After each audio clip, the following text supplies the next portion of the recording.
Un Français jette environ 590 kg de déchets par an. C'est 2 fois plus qu'il y a 40 ans. Certains déchets sont longs à se dégrader dans la nature et peuvent être dangereux pour la santé et l'environnement. Pourtant, il existe des comportements simples pour réduire nos ordures. Ce magazine les a compilés pour vous. Voici les éco-gestes au quotidien.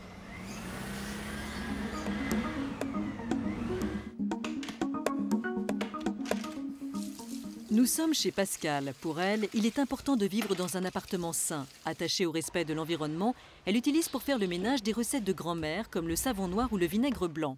Elle achète parfois des produits marqués de logos environnementaux. Pas toujours facile de savoir ce qui se cache derrière. Pour s'y retrouver, un seul repère fiable pour le consommateur pour acheter des produits ménagers, c'est l'écolabel européen, la petite fleur. Sur d'autres catégories de produits, il existe également l'écolabel NF Environnement qui offre les mêmes garanties que l'écolabel européen. Vous pouvez trouver des produits écolabellisés européens dans toutes les grandes et moyennes surfaces. Pour en savoir plus, nous sommes allés dans une usine allemande spécialisée dans la production de produits d'entretien moins polluants. L'écolabel permet de valoriser l'ensemble des emballages puisqu'il faut avoir un poids d'emballage maximum. Et puis, il interdit certains composants comme les formaldéhydes par exemple. L'écolabel permet de garantir également que le produit a peu d'impact sur la qualité des eaux usées. Qu'en est-il de l'efficacité? Il y a des tests normés européens qui existent et donc une formule écologique est soumise exactement au même test d'efficacité qu'un produit conventionnel. Et donc on effectue les comparaisons, produit A, produit B, produit C, produit écologique, et l'on peut mesurer l'efficacité du produit écologique par rapport aux autres. Mireille a pour principe de ne rien jeter. Elle veille aux quantités qu'elle achète. Alors avant de faire ses courses, elle fait toujours une liste à laquelle elle se tient. Cela paraît dérisoire, mais peut permettre d'éviter le gaspillage alimentaire. Chaque année en France, un habitant jette à la poubelle 7 kg de denrées alimentaires encore emballées. Pourtant, des gestes simples peuvent permettre de moins gaspiller. Au niveau du réfrigérateur, toujours appliquer la règle d'or du premier entrée, premier sortie. C'est-à-dire qu'en fait, dans votre réfrigérateur, si vous avez des produits à date limite de consommation différente, il faut consommer celui qui a la date limite de consommation la plus proche. Enfin, on peut rappeler que des plats qui ont été cuisinés et qui n'ont pas été complètement consommés peuvent être réutilisés, notamment pour fabriquer de nouveaux plats. C'est l'art d'accommoder les restes. De remettre un peu de coca.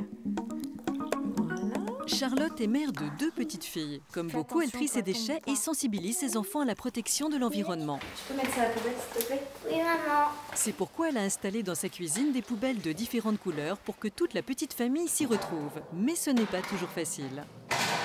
La participation au recyclage des déchets, c'est simple. Ça commence tous les jours dans son appartement, dans sa maison.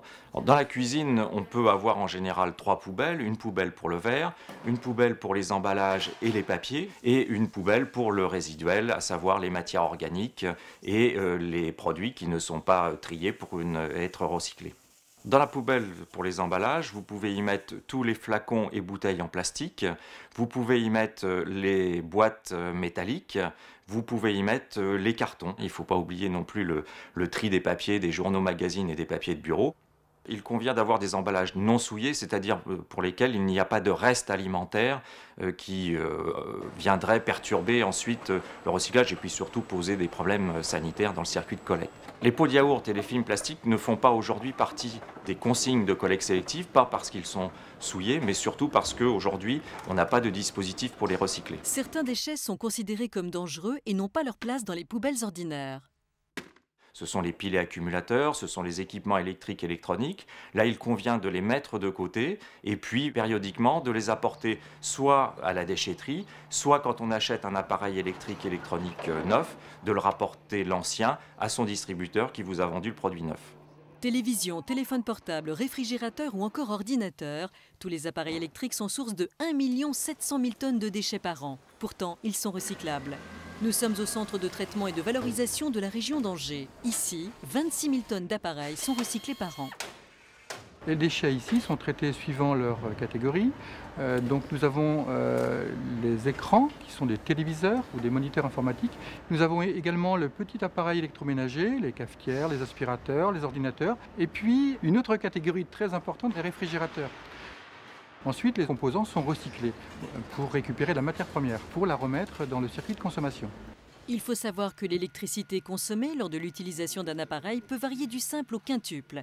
Il existe des gestes qui permettent de faire baisser la facture, comme débrancher son chargeur de téléphone après utilisation ou ne pas laisser ses appareils en veille. Il y a de plus en plus de consommation qu'on ne voit pas. Ce qu'on appelle donc des veilles cachées. Dès qu'on a une horloge qui donne l'heure, par exemple sur la cafetière, c'est une veille cachée. Là, on pense que les appareils sont éteints, mais ils continuent de consommer l'électricité. Tous les produits que nous consommons ont un impact sur l'environnement. De la boîte de céréales en passant par les bouteilles d'eau, ils utilisent tous des ressources et génèrent des pollutions lors de leur fabrication, de leur transport, de leur utilisation et lorsqu'ils deviennent des déchets. Toutes ces étapes constituent ce que l'on appelle le cycle de vie d'un produit. Un cycle de vie commence par l'extraction des matières premières, l'extraction des matières dans le sol. Ces matières, on va les transformer, ça c'est la phase de fabrication. Ensuite, une fois que le produit est fabriqué, on va le transporter et on va aussi le stocker dans un magasin de distribution. Il va être acheté par le consommateur, utilisé par le consommateur et une fois qu'il est hors d'usage, il faut prévoir donc sa fin de vie, que ce soit du recyclage ou de l'élimination. Un étiquetage écologique pourrait voir le jour dans les années à venir.